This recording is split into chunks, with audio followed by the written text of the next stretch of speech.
crew here at the moment. Why? A friend of mine's doing a documentary on booksellers, and I'm a bookseller. It would be very interesting to stop somebody on the street and say, if I say rare book dealer, what do you think of? Older man, elbow patches. Tweed.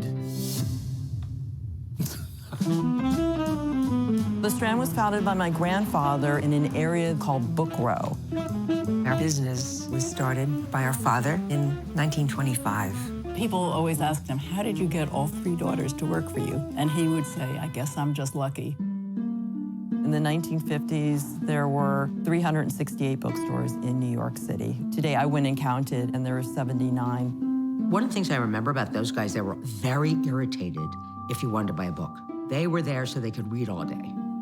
Collecting is about the hunt. The internet has killed the hunt. What the internet did was change the way we talked about what was rare. For a lot of dealers, it was devastating, and it destroyed their livelihood. A lot of people wonder, where's the future of this industry going? It is consistently my experience as a younger dealer that I am talking to older dealers who are so pessimistic, and they're saying, I don't know what you're gonna do. And I'm like, I have so many ideas. We're part of a boom in independent bookshops that really engage with their neighborhood in a way that the old chain stores never did. I think it has to come with a love of the material. A good bookseller absolutely is another kind of discoverer and thinker of history. The people that I see reading actual books on the subway are mostly in their 20s. This is one of the few encouraging things you will ever see in a subway. There's obviously a love for it. It's frustrating at times. Is this something you wake up and you say, thank God I found this? What else would you rather do? Here's an unusual title, Amish Love. Wow, that's quite a picture.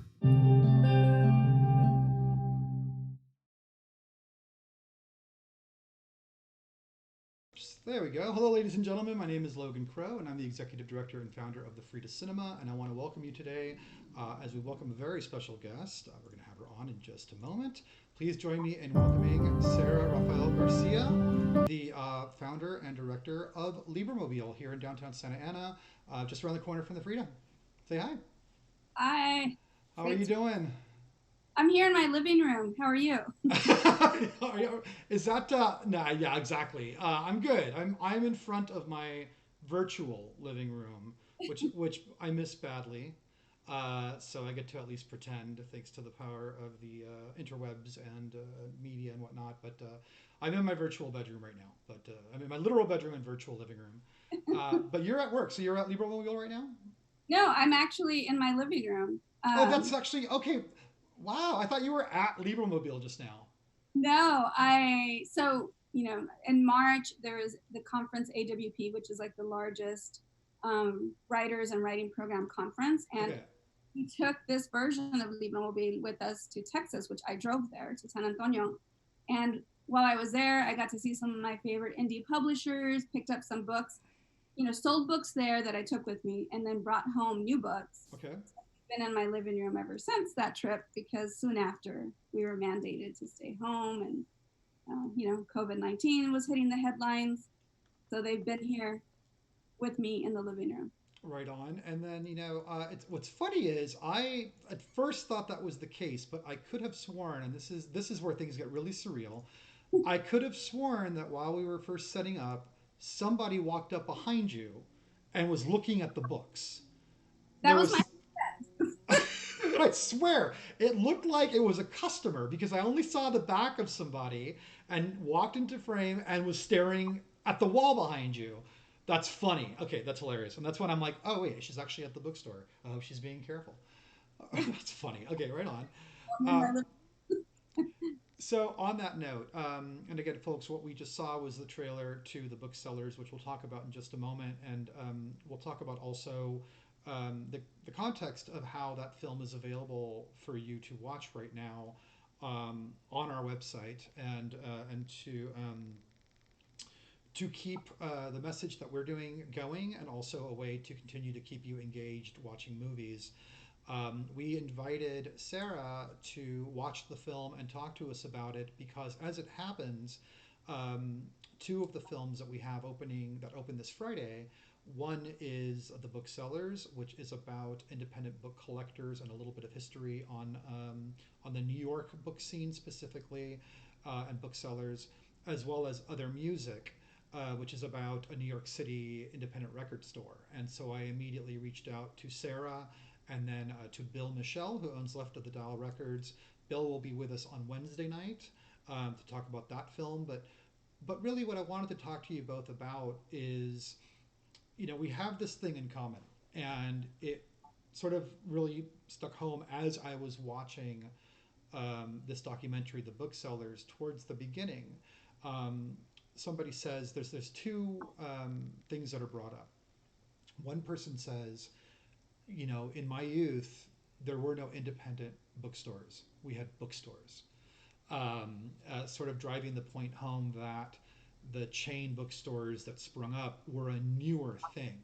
And I can still remember Bookstar. I don't know if you remember Bookstar. It was one of the first, when it opened up in Torrance. In my recollection, it was, what's that? I don't think I ever heard of Bookstar. Yeah, I remember it was like a red logo with a star for the A. And this was, I think, pre-Barnes & Nobles, pre-Borders. And the big deal of having this mega bookstore, it felt new to me. I remember that because before that we would go to either or bookstore in Hermosa Beach, or was it, wow, I'm drawing a blank, it's going to really bother me.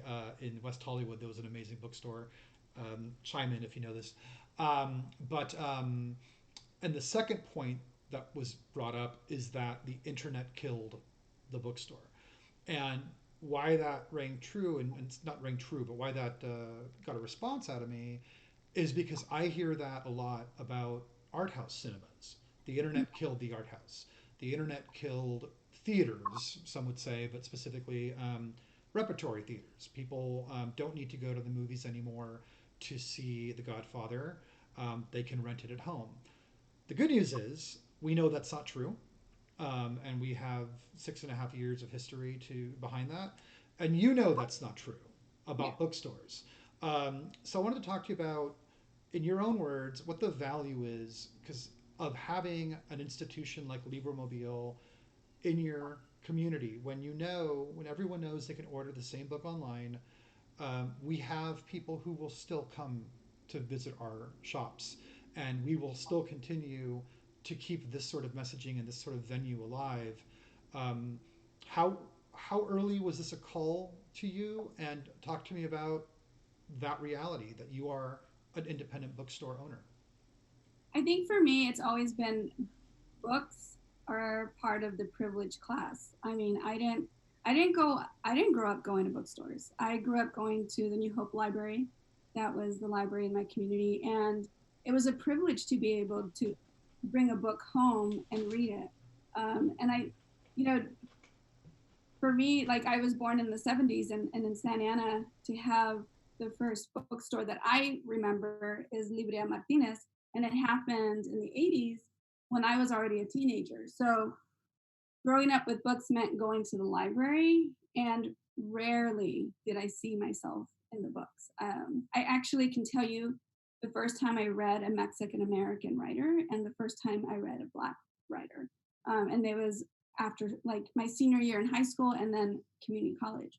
So I think for me, like when I was watching the Booksellers, I appreciated all the history and just some great tidbits that I had no idea, and to go look up some other information.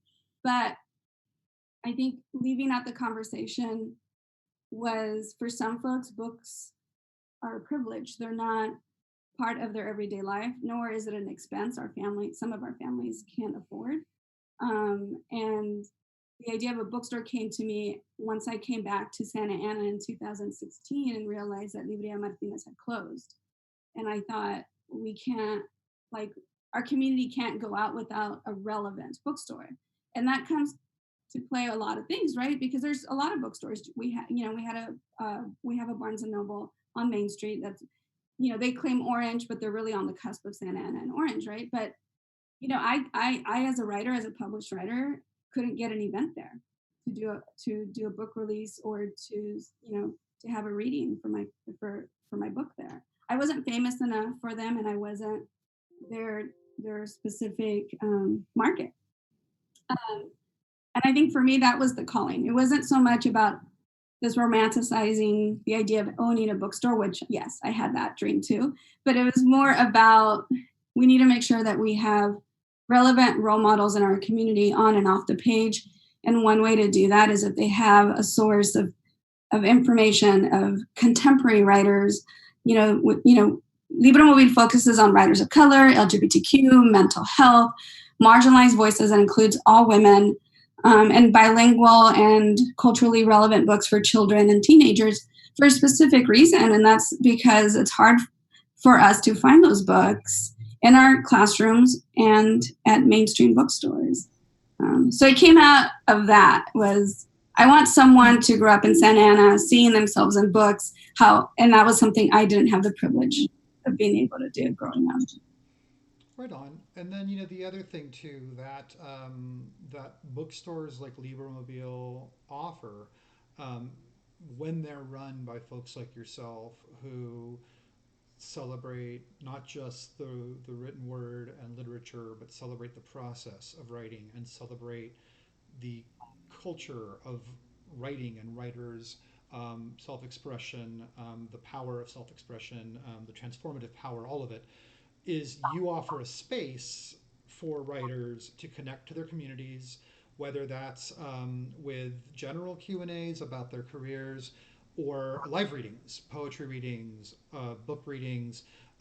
You get to a point, sure, where you can see that, I'm not going to keep bringing up chain stores by name because I'm not out to knock any big chain stores, but the chain bookstores will have their authors come out, but they're generally the big, we're hoping to make this a number 2, number 1 book, people, very rarely that I see are they bringing out local voices, youth voices, LGBT voices, and again, art houses fill that same sort of community service, which is to bring in independent filmmakers, independent voices, film festivals, things like that beyond the traditional fare.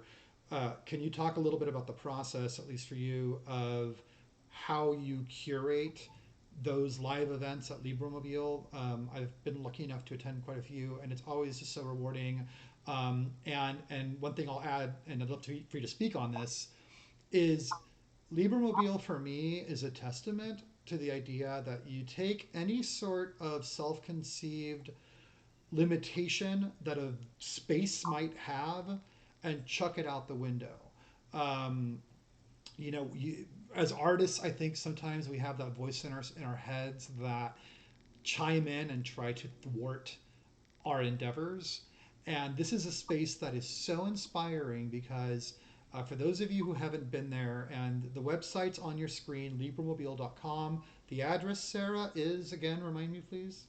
220 East 4th Street, Suite 107, but we're in the alley, so we're not seen off of 4th Street. We're seen off of in an alley behind the 4th Street Market. Correct. So for those who aren't familiar, let's say you were parking in the lot. If you have Frida fans out there in the lot behind the Frida, you would walk in front of the Yoast. You would come out across Spurgeon Street. You're now in front of the Yoast. Make a right, and there's the alley there with some great shops, and there is LibroMobile. It's off the beaten path. It is a smaller space, and yet it's got an incredible collection of literature. And when there are live readings, they are sometimes spill out past the interior of this place and out into the space right in front of it, into the parking lot. And you've activated that space as well with partners and zine makers and had festivals. And I think it's an inspiration to anyone that wants to get something off the ground but feels like they need a lot, whether that's a lot of space or frontage. I mean, all these things obviously help, but passion goes a long way and connectivity goes a long way. Well, and for me, it's important to have a grassroots foundation, mainly because, I would have never known myself to be a writer had I not started to, like in my 20s, started to read more Chicanx literature and African-American literature. And I think that's when I realized, like, wait, so this idea of me being a writer, I don't have to hide my journals and my stories from people. I too can be this writer. But I think also it's the idea if we, do it ourselves and do it together, it builds community away from not away from the idea that it's just me, right? Because LibroMobile would not be what it is without so many, people that behind it supporting it. whether it's Marilyn Montaño, who's a local poet who helps us like with social media and event coordinating, whether it's Carla and Selena and a former employee, Fernando, who were, spending hours managing the bookstore on their own. And we're talking about young folks. Fernando was a recent high school grad, and he opened and closed the bookstores, or the bookstore 2 days out of the week. We have, my partner Manuel, who also helps, and I think for me that was most important, and that's why it started out as, this is the fourth version of the LibroMobile, but we started out as an A-frame push cart that was formerly a gardening cart, and Delilah Snell from Alta Baja Market donated it to me. She goes, "Oh, you might want to put this in your patio and garden since you don't have a garden," because I was living in downtown in an apartment. And then right away I said, that's not a gardening cart, that's a book cart. And that's how it started. The idea is like the same fear that was spoken about throughout the documentary, right? The idea of like, when do you get pushed out, and how do you stay in your spaces by owning it? And I, went forward to develop the project with that in mind. Like, I can't afford to pay rent, so how do I produce this bookstore that stays within the community, and I don't have to pay high rent every month? But going forward, I realized there's a law against that in Santa Ana, so I can't just pop up on a corner and sell books. And so I started looking at alternative spaces that could be utilized for that. And with that came a lot of curiosity from the community, and I think that helped develop what it is today, as well as an abundance of friends in the writing, field, right? So I just reached out to people and said, "Can you donate a book or two?" And also with lots of support from Red Salmon Arts, which has their own bookstore in Austin, Texas, a Resistencia bookstore, which Raúl Salinas started. He was a Chicano, indigenous ex-con poet.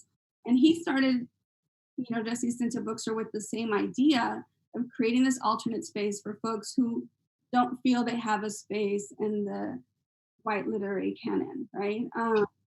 And the curation now is always the idea of those who have been supporting us, those who are like-minded, end up at our bookstore. There's folks that don't want to read at LibroMobile, and that's okay.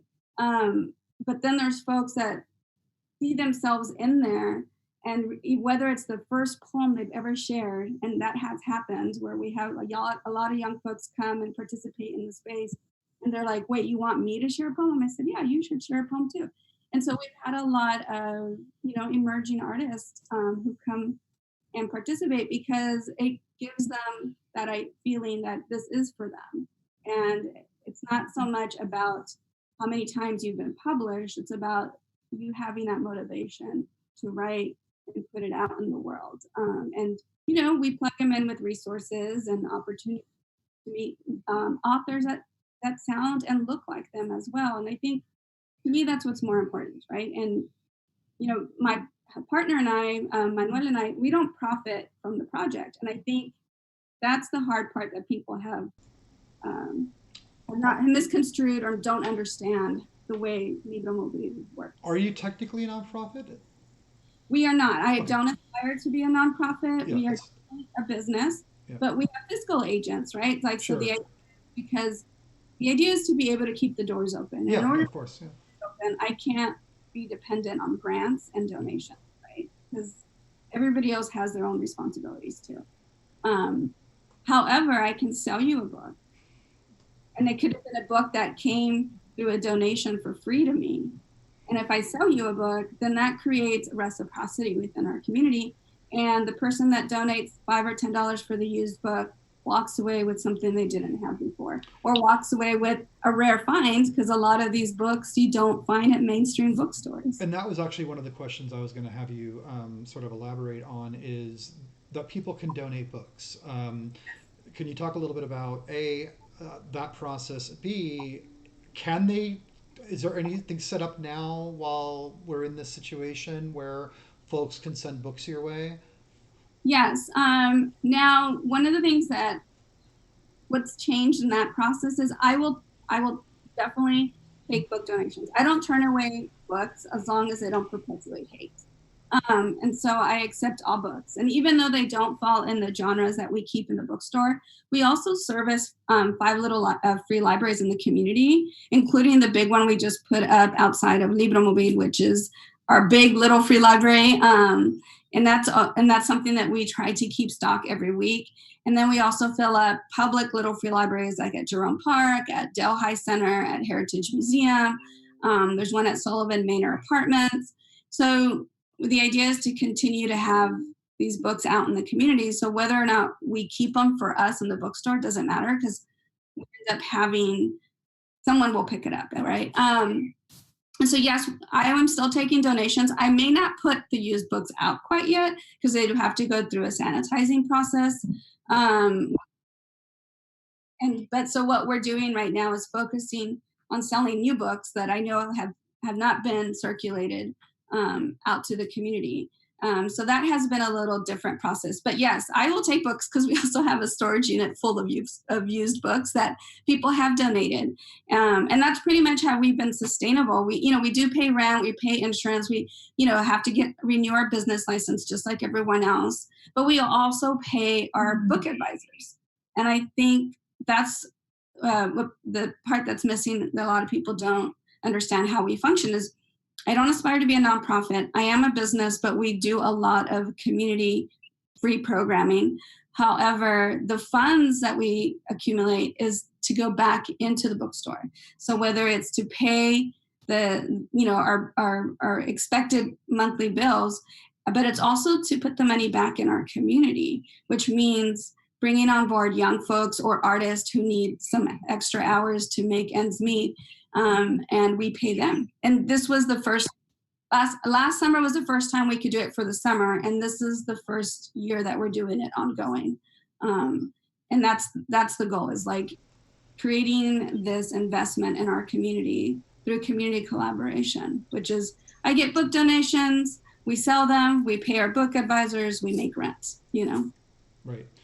And let me ask you this, if I may, because obviously your venue provides an incredible service to the community, and you have been behind and continue to be behind amazing nonprofits like Barrio Writers, which I sort of feel it's interesting because I see a lot of parallels with our journey, because I in my past had founded the Cultural Alliance of Long Beach and then Long Beach Cinematheque, and we were what's called a 4-wall film organization. We had no venue of our own. We would put on screenings throughout the community. We did movies on the beach, movies Mola in Long Beach, cemeteries, parking lots, and then ultimately built up to the point where we could open up a venue of our own. As you were talking and describing, it almost sounded like, to me, that there needs to be a defense or justification as to the very idea that you might actually be able to pay for yourself and make a profit by running your bookstore. And at the same time that we live in a community where the idea and the principle of artists should be funded for their time, their work, and their efforts and their passions is a paramount virtue to us. Do you find yourself having to answer that a lot? Because that God forbid you should make money, or at this, yeah. I think, that's the biggest issue, right? Like, as artists, whether it's a writer or a visual artist, right? Sure. In our own communities, because we don't fit that larger spectrum of what an artist should be, right? We ourselves are not appreciated as artists in our community. And this happens a lot downtown, unfortunately. They have festivals, and they're very quick to pay folks from LA, San Diego, or bring them from another state, but then they invite local artists to do it for free. And in reality is, like, you can have all the festivals you want, but if that money is not going back into that community, like, you can pay an artist or a writer from another city, they're taking that money to the other city. Yeah. Hometown. They're not spending the money in our city, right? So it kind of defeats the purpose, and that's why we have the continuous pattern of, businesses going out, artists leaving, people graduate and move on, or people get famous and move on, because the emphasis is not put on appreciating those locally. And I do have to make an argument, you know, for that, even with LibroMobile, because people assume that I'm the one, you know, gaining all the profits. And like you said, that shouldn't be an issue. Yeah. You're working. Yeah. It's, yeah. But at the same time, it is, because it's the, you know, society's perception of what unfortunately is Black, Indigenous, POC artists, right? Like, we're always constantly competing with the standard or the norm. And if the norm doesn't look like us, then we are less than or not as valued, right? Because I've written 2 books and I've edited several anthologies, but I've never been a keynote in my own city. I've never been invited and get paid, right? Outside of the most recent years, and that's because I've advocated for that, and I've been fortunate to have friends in places that have also advocated for that. So until I presented, I think it was in 2017, I presented at the Santa Ana Public Library, but before that I had never presented anywhere in Santa Ana through an invitation, and gotten paid, let me tell you. So I that's the big issue, is it becomes something that if our own city's not putting value in us, then how are we going to put value in ourselves, right? And that's one of the reasons, like with LibroMobile, when we do invite artists or writers from outside, or sometimes they seek us out because they like what we're doing too. I always ask them to, you know, one of 2 things, and that is, okay, because you're coming into our city and you're going to gain a platform that some of our folks in our own community don't obtain, I ask you to either give our community a free workshop before you present, or let someone local open up for you so that you can share the platform with them. And the people that came to see you now get exposed to someone in our community too. And that has worked beautifully. And I think the writers that do come to LibroMobile from outside of Orange County are writers that genuinely want to be in that space. And that is something that goes on with the curation, is like, it's not just about being a published author, it's about being a human being that wants to give back to an underserved community, but also give back to other emerging writers and other artists who may not know the steps to get.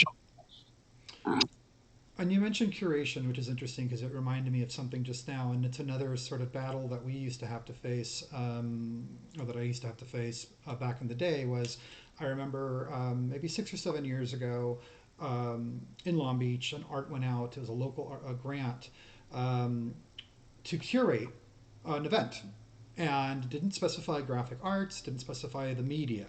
And I wrote the grant for an outside film festival, Shorts Film Fest. And when the grant review board got back to me, one of them said, you know, one of our funders is having a hard time understanding how this makes you a curator. And you know, I remember when I went back and talked to them, I said, you know, if it helps you look at it this way, I said, you know, a curator at a museum selects art and then hangs them on the wall. I also hang art on the wall. My art moves and makes noise for 90 minutes to 2.5 hours, and then we bring it down and bring up another artist's work.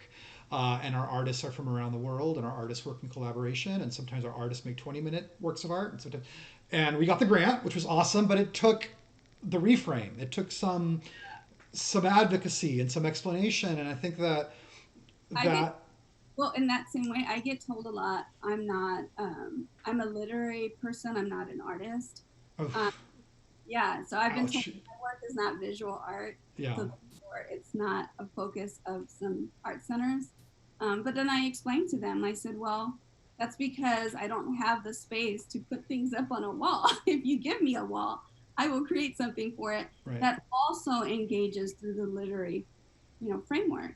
And I think that in itself is, again, people creating these standards instead of and sticking to those lanes rather than evolving, right? And you have to realize that, especially from a community that art, books, that's all a privilege. It's not something a lot of folks can afford on a daily basis. And so how do we make it accessible so that folks don't, like me, don't take 30 years to realize they can try to publish something, right? And for the movie Booksellers, what was really telling for me was it took the film about 30, 35 minutes to see my first person of color.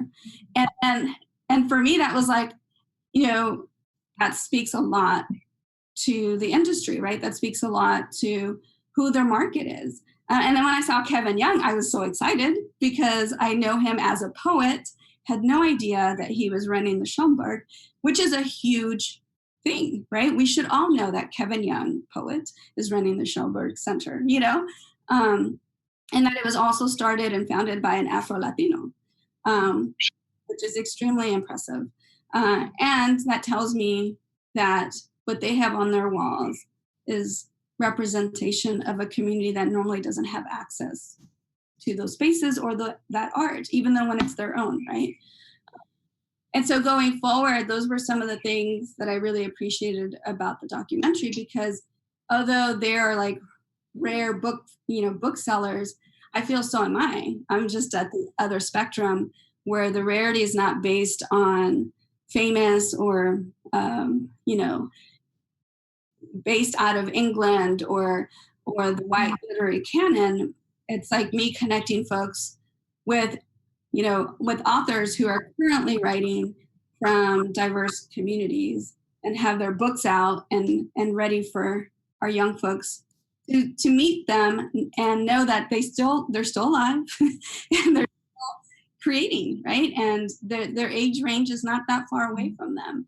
And I think that's the difference, right? So people get really surprised when they come into LibroMobile and see their own friends on the bookshelf, right? Like, oh my gosh, I sold, while I was watching Booksellers last night, I was telling you via text messaging, I was like, oh my God, I just sold 5 books in the first 40 minutes of the film because I had come off from doing my live feed, which I've been doing Saturdays, to continue to make money and pay our book advisors, even though our tiny bookstore is not open.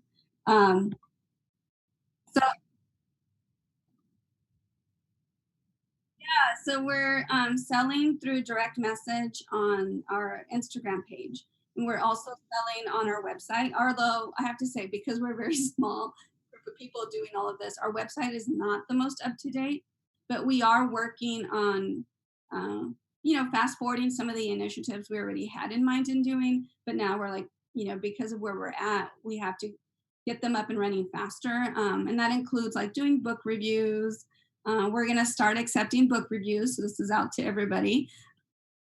We are going to pay book reviewers. So the idea is it might not be a lot of money, but it's enough to go, get some groceries or buy some more books.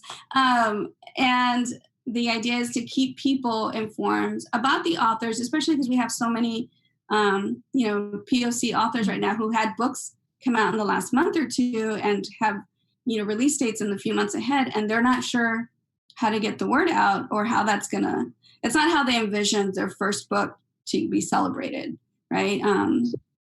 So we're going to do that. And we're also partnering with the local journalist, and he's going to help us stay on top of informing the community of arts and culture. Gabriel Sandroman, I don't know if you know him, Logan, but he's a former writer of the OC Weekly. And so he's going to be contributing monthly as well. That's great. And we are an affiliate with bookshop.org, who everybody should know by now. They're replacing the other online space that we won't talk about that's devouring bookstores. And so bookshop.org will feature books that we would love to have on our bookshelves, but we just can't afford to have them right now. And so people can be directed through our affiliate link to purchase there, and then we get some dividends out of those sales. So those are just some ways that we are moving forward to continue to have information for our community, but also continue to be able to put books out. Then I ship out books once a week. So I go to the post office tomorrow on Mondays for all the orders that we received. which is really, really exciting to hear, because it has been a period where I lived in Long Beach for a while, did Silver Lake before that, Hollywood, and then you disconnect from communities, and then you go back and find that the institutions that you loved and cared about are closing. And especially right now, because of the impact of COVID-19, I have just been so concerned about the institutions that mean a lot to me closing down, and I hear from places left and right that aren't able to make it, and it's been so exciting to see institutions like yours just continue to find new ways to engage, to earn revenue, to keep the message going, and also to see how folks in the community are coming together to lend their support. I want to pull up your Instagram account and just show it to everyone. So LibroMobile's got a really, really active Instagram account. Do you do the post yourself? Is it a collaboration of folks? Oh, it's definitely a collaboration of people. Like I mentioned, I'm 45. I'm not the most techie savvy person. That's okay. So yeah, go ahead. I'm sorry. I always tell people, like, I went through undergrad without the internet, so the fact that I can do Instagram is quite impressive to me. Yeah. But I have like 7 moderators. Between, we have Marilyn, Carla, Selena, who post regularly. We also have great supporters in the community, a librarian, David Lopez, local poet, Gustavo Hernandez. And so they've been very instrumental in helping us behind the scenes. My husband, Manny, has been extremely helpful with a lot of things, even as going to the post office with me. So there's like 7 of us, more or less, that have been operating. And then something new that we've been doing with folks that we know who have been long-term supporters and good friends, including writers like Isabel Quintero, Inland Empire poet laureate Rachel Cruz. We invite them to be on, and Isabel did an Instagram takeover a few weeks ago, and we just let her sign into our account and post whatever she wanted. So we've been doing that, is building our community and sharing our platform. And we continue to invite folks to do that because, again, with the local artist scene, we have a lot of local artists who are losing a lot of gigs right now. Yeah. And we're not open, so we can't even feature their art regularly as we used to. And that was one of the things that we prided ourselves saying, we support local artists and they get to show their art or their, the artisans that they create in our bookstore, and we wouldn't take a cut so that they would get 100% of the profits. And so I know for a lot of them, it's been difficult just to be able to sustain themselves.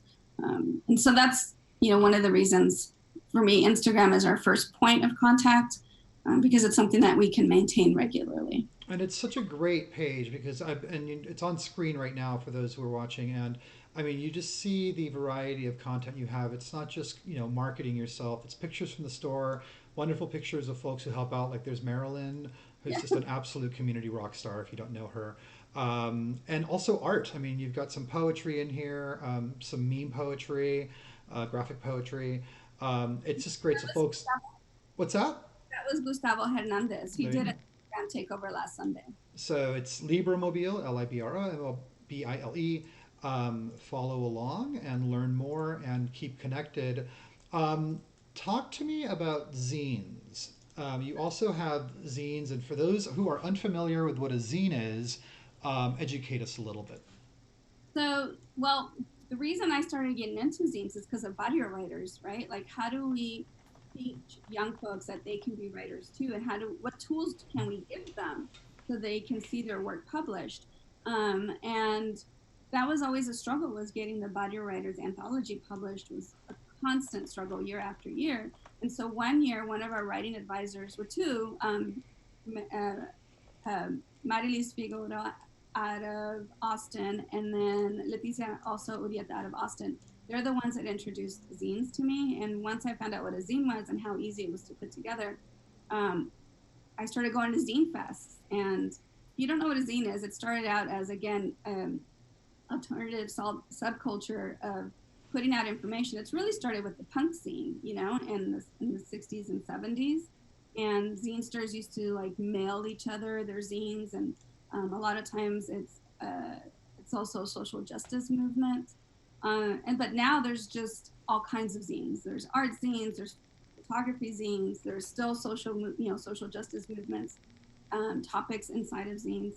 But it's another way to support the indie maker. And that's why to me it also is important to include in the bookstore, because I have teenagers that come in and say, I see that you have zines. How do I get my zine up there? And I said, well, I buy it from you. And then they get excited. They're like, really? You just buy it? I'm like, yeah, I'll just buy 2 copies. Bring in your zines. And so that's, one of the reasons, again, relating to the documentary Booksellers was like, well, I kind of do what they do, but I do it on the other spectrum, right? Where I focus on, keeping things affordable for the people that patron LibroMobile. And one of the things that I pride myself on doing is keeping everything in the bookstore, or all the books at least, $20 or under, and zines are $10 and under. And then we always have free books, because again, I want people to realize that this is their space, and there are artists and there are authors who look and sound like them, and therefore you too can be a writer. But it's also about focusing on culture, right? And being proud of our culture. And so sometimes the books that are there, we have a special collection, which is our rare books. We price them the same as we price our regular books. The idea is that if somebody recognizes that title and they realize it's a rare book, they're still going to appreciate it just as much at $5, and they might not have been able to afford it if it was $25, right? Sure. I just sent one of our rare books out to the Rio Grande Valley in Texas, and he posted about it on Twitter because he was like, I got this within a week, and it's a book I can't even find in Texas, and it's about someone in Texas. So I think those are for me, what's the difference between what I was seeing throughout the documentary is creating access. That, I think one of my favorite quotes is that sometimes people say that you can't compete with your customers, right? Right. And I feel that because I laugh at myself when I heard that last night, because I was like, oh yeah, it does. There are some books that I want to know what home it's going into. I want to know a little bit about the person before I hand it off, because I want that book to have a good home and I want it to be appreciated. And there's so many times somebody buys a book and I say, hey, this is the book you don't lend out. This is the book that you don't get rid of. If you want to get rid of it, bring it back to me and I'll buy it back from you. And they just look at me. They're like, oh, okay. And they walk away cherishing it and hugging it.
That I just realized that my mic has been off that whole time, so let me start over. Just about a month ago, we were reached out to by a Frida fan, someone that comes to the Frida a lot, who I hadn't met. Her name is Lauren Clinton, and she told me that she wanted to find a way to support the Frida during these times. So she let me know that she was going to try to get some artists together to put together a zine to support the Frida that could be downloaded for $5, have the funds support the Frida, and the result of that, which is hot off the virtual presses today, is Quaranzine, which you are looking at for the first time right now, and it's what they just really did an amazing job. It is I think 43-page zine that is downloadable, table of contents, and it's filled with contributions from 15 artists. There is art, there is poetry, there is this amazing coloring page by Elena Gray, who's one of our interns. She's going to start doing a series of coloring pages that are based on cult cinema characters and scenes. So the first one is a Pink Flamingo scene. Yeah, it's great. Poetry, short scene screenplays, haikus, graphic art, music. It's just an incredible. I'm going quickly because I want you guys to donate to get it. But here I reached out to them and I mentioned to them that you and I would be talking today and that, you know, I want to support LibroMobile, and how would they feel about for the first 2 days that we sell the zine, us donating 50% of what we make to LibroMobile. And they loved the idea. You've got some fans in that group as well. So I just put the link to download the Quaranzine on our YouTube notes. So if you're watching on the YouTube, you can go right into the YouTube notes. The link is already there. We'll put it up on the website after the show is over. This is what the website looks like. And it's got a special message from Lauren, who put the zine together, talking about why she supports the Frida, what the Frida means to her, and why they put this together. So we're so honored by this. And 100% of the proceeds are going to support the Frida. It's, again, a PDF that you'll get. We're trying to stay green. We're not going to print it. Plus, we wouldn't want to hand you paper right now anyway. Not the best time for that. But again, today, tomorrow, we're going to push this really hard because we're going to give 50% of everything that we raise to LibroMobile to support them. They ask for a minimum of $5, but you can type in any amount you want, with the understanding that whatever you type in, you would go as generous as you want to. You'll not only get a copy of the zine, but if you do it today and tomorrow, we're going to donate half of that to LibroMobile. And I couldn't think of a better opportunity to announce the zine than while talking to you. Oh, that's so awesome. Thank you. You're And welcome. you know, a thing I've always appreciated, that we have such great camaraderie and reciprocity between us. And I really do appreciate everything that Frida does. Thank you. No, I want to know that we will all make this through this. It's so important to me. I think people take it for granted. No one really knows the behind the scenes story. And I'll speak for myself as a nonprofit, but really nonprofit, for profit, that doesn't make, we're all entrepreneurs who are working in the arts, period. That's what we do. And there needs to be always this delicate balance of being vocal about the fact that the support of arts patrons is what keeps us going, without putting out a vibe of struggle or those months where we can barely pay rent or pay our power. There is a diplomacy to that. One never wants to say we're this close to closing and risk miscommunicating that the whole venture was a failure. But you never know what's going on behind the scenes. And I just heard today of a restaurant that I really care about in Long Beach, my own hometown, today, announcing they're not coming back. And this is a restaurant that I would have thought had no problem paying the bills. So you don't know. And LibroMobile means a lot to me. And you and I have had no private conversations at all about how you're doing. I'm just going to assume we're all in this together right now, and we all need to be supporting each other. Yeah.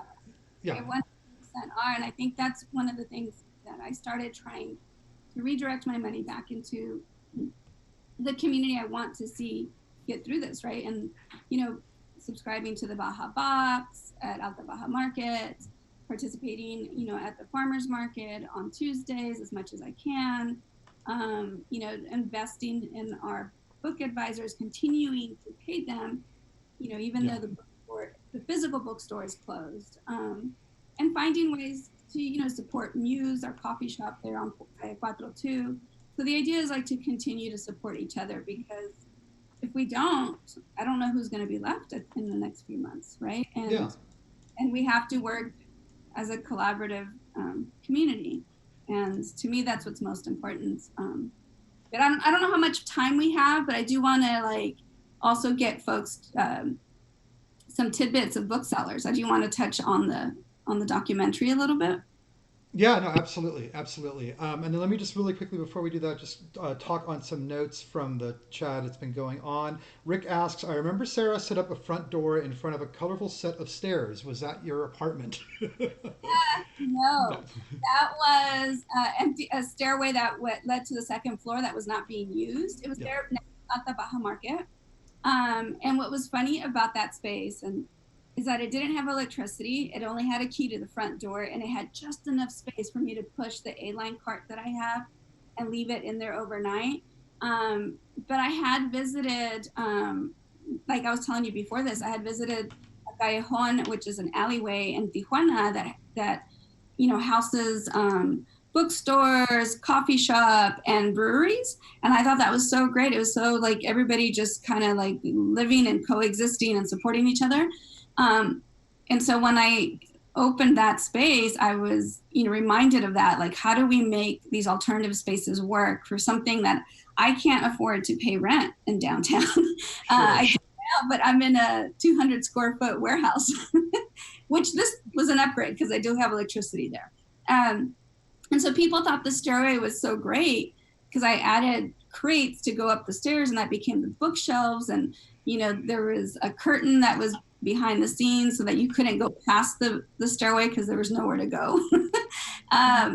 But at the same time, I had wrapped little twinkling battery operated lights on the stairway, and people thought that was so cute. And I said, no, I'm doing that because I don't have electricity. Oh gosh, nice. That's it great. is cute, but yeah. So you can see the books because I'd stay open for art walk, and a lot of times it would get dark in there, so I had to find alternative ways. I also bought lanterns to set up battery operated lanterns. So yeah, I actually miss the stairway, but I do enjoy the new space for sure. Right on. Well, and we'll take some, we'll go through some more questions at the end, but no, I know you wanted to, obviously some folks really do want to hear about the movie. So any other thoughts on the Booksellers as you were watching that inspired you or that you wanted to touch on? Well, for one, I'm sorry, sending one emergency text. No, that's okay. I really appreciated all the history because I'm not from the East Coast. I didn't know the history of the book row, and that was great.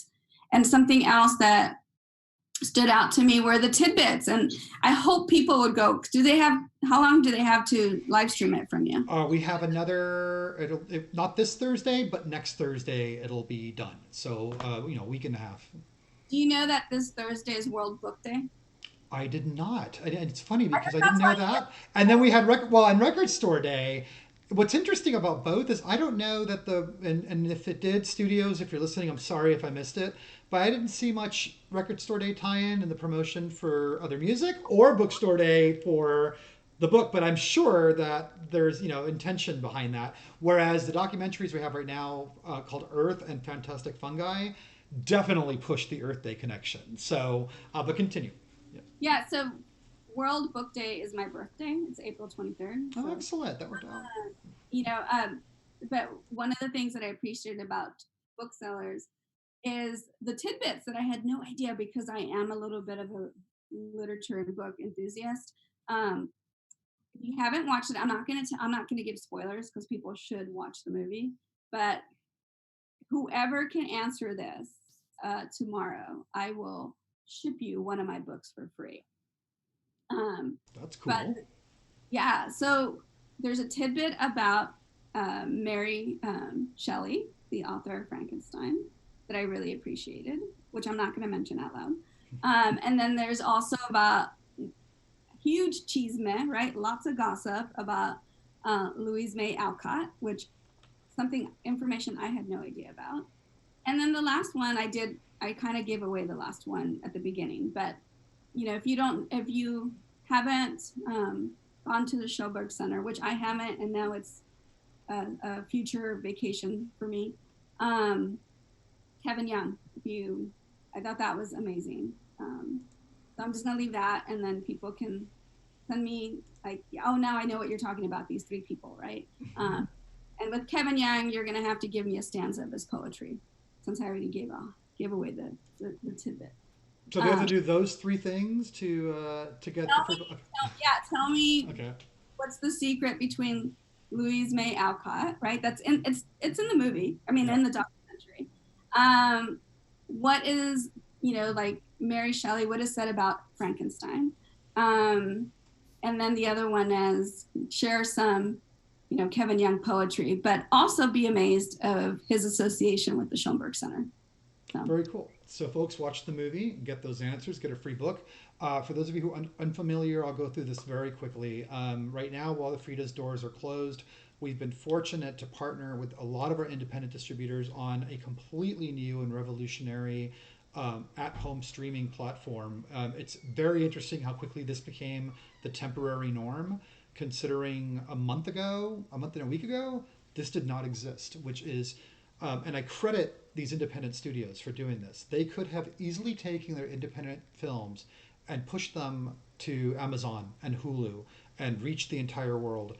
Instead, what they've done is they have partnered with the art houses like the Frida Cinema that they've worked with and created dedicated links for each art house where someone can rent and watch the movie at home, and 50% of their rental rate goes to support the art house.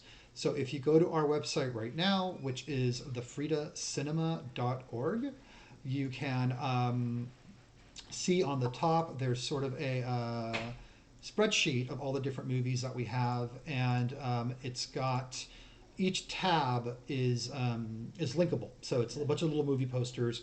Each tab is linkable. So find the Booksellers, for example, click on the tab, and it'll take you to a page that's got information on the film, the trailer, and a Rent Now icon.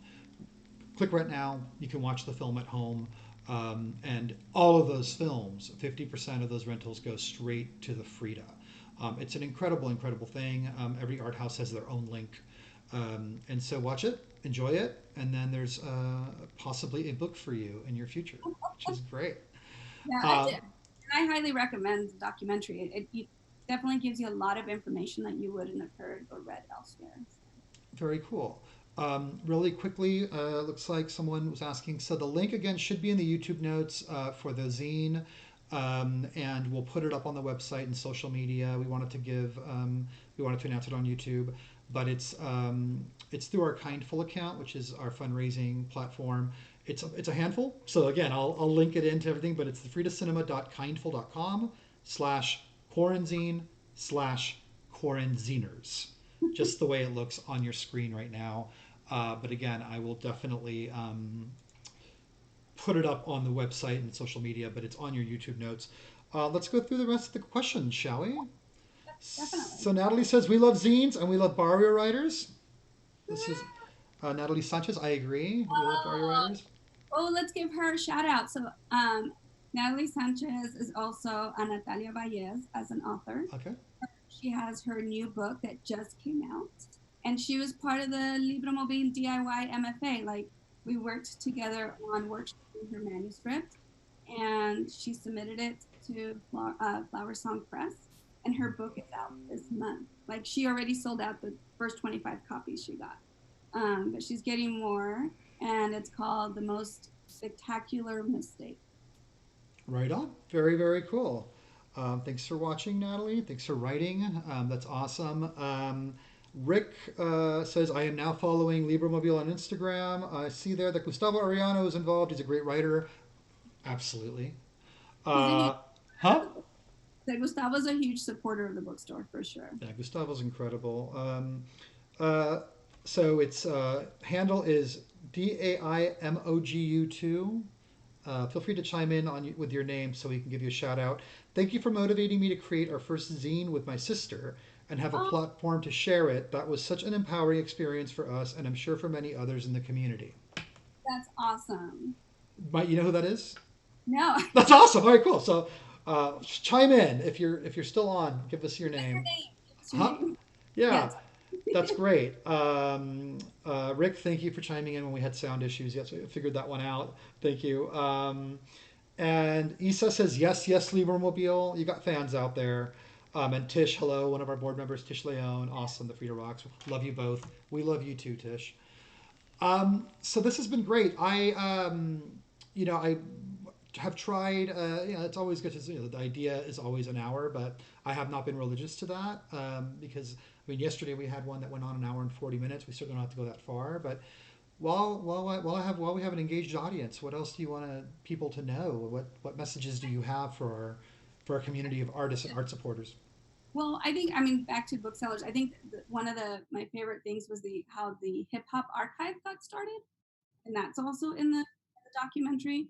And now I'm starting to do some archival work. So I think just to express folks that as a community, we need more people of color doing archival work and the arts, so that they can move on to start being directors of spaces, right? Because Santa Ana's 80%, approximately 80%, Latinx community, but we have very few Latinx run or POC run art spaces, and so that's something that we are striving for. LibroMobile and Crear Studio that is currently closed because we can't meet together to produce art, but we're trying to build that in the future. And so there's amazing folks that are already leading in some ways. I don't know if you all follow Boom California, which we have Romeo Guzman and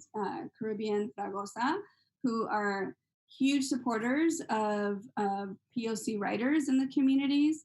And that's someone that, we need to continue to, that's a publication we need to continue to support so that we can see more folks from our community be published in those type of spaces as well. And it's an academic publication. So that's really important. We need folks to support the Frida. We need folks to support LibroMobile. And let's not forget our artists. A lot of our artists in Santa Ana come from mixed status homes. So a lot of their parents who usually are, essential workers, but not necessarily during these times. They don't have income coming in.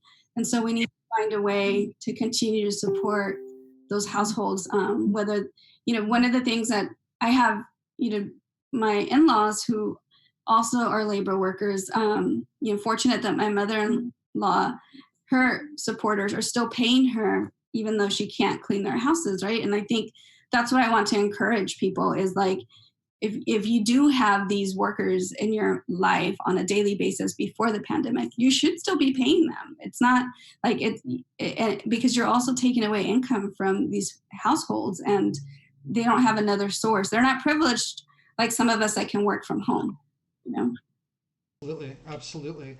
That's great. Thank you. And then couple of things I wanted to close with. First of all, our marketing director, Jordan, today's her birthday. So Jordan, happy birthday. Thanks for everything we do. And then on a positive note, this came in this morning and I thought the timing was perfect and I thought you would appreciate this. So I wanted to share this. We have an amazing team of both volunteer and student intern writers who sort of cycle through and they assist us with blogs for the website, film theory, writing our event pages. And it's a pretty great team. And as we had our doors closed, we continue to communicate on Slack and collaborate. Sean Woodard is one of our sort of our veterans. He's been helping us out for about 2.5 years. This very morning, Sean sent us, and I'm going to pull it up on screen, his acceptance email from the University of Texas at Arlington for the PhD in English. So just so proud of Sean. You've been admitted unconditionally to the PhD program in English at University of Texas Arlington. He's a great writer and very, very passionate about applying his talent for writing to his passion for film. And so I'm just so proud of Sean and wanted to take this opportunity to congratulate him on this incredible accomplishment. Sean, congratulations. So, that's great. A writer done good, a young writer done good. So thank you for everything you do for our community, folks. Again, please consider making a donation, get the Quarantine. It's an incredible tome of work. And again, half your proceeds today and tomorrow. We'll push it really hard. We'll support LibroMobile. Any last words as to how folks can support you right now? We have Venmo, so you can, our handles at LibroMobile, but also just continue to buy books. I think that's the best way. I am going to ship them out on Mondays. I go live every Saturday to promote all the books that we have on the book cart. And then throughout the week, Carla and Selena post from their home too. So if you see a book on our Instagram that you like, just send us a direct message. And when you say you go live, that's on Instagram? Yeah, I go live on Instagram every Saturday here in my living room. I always like to say from mi sala to your sala, you know? I love it. I love it. Well, thank you. Thank you so much. This has been awesome. Folks, watch the Booksellers. Please support LibroMobile. Let's all reopen as soon as we can, as soon as it's safe. Let us all reopen and see each other again and walk by each other in the afternoon when we're out taking breaks and return to a sense of normalcy. LibroMobile is an institution I care about very much. And I want to, anything I can do to help, let me know. But this has been wonderful. Thank you for supporting the Frida. I know you've been a big supporter at so many levels, so thank you. And take care. I look forward to seeing you face to face as soon as I can. Thank you. Gracias. You're very, very welcome. Thanks for tuning in, everybody. Oh, wait, last notes. Let me just make sure. Sarah and LibroMobile are the best, says Julaine Lee. Oh, yes, Julaine, author of Not My White Savior. Awesome. Julia Rosa says, I'm so excited to see such a powerful Latina. You are an inspiration. Amen. Yes. And David says, just followed LibroMobile Instagram. Haven't watched the doc yet, but plan to. Thanks for offering so many interesting movies to stream at the moment. You're welcome. You're welcome. And you're following a great account now. Natalie says, bravo. And Yvonne says, hello. And she's giving you the strong muscle. I love it, meme. You take care. Thanks so much again. Right. See you soon. See you as soon as we can. Bye, everyone. Thank you.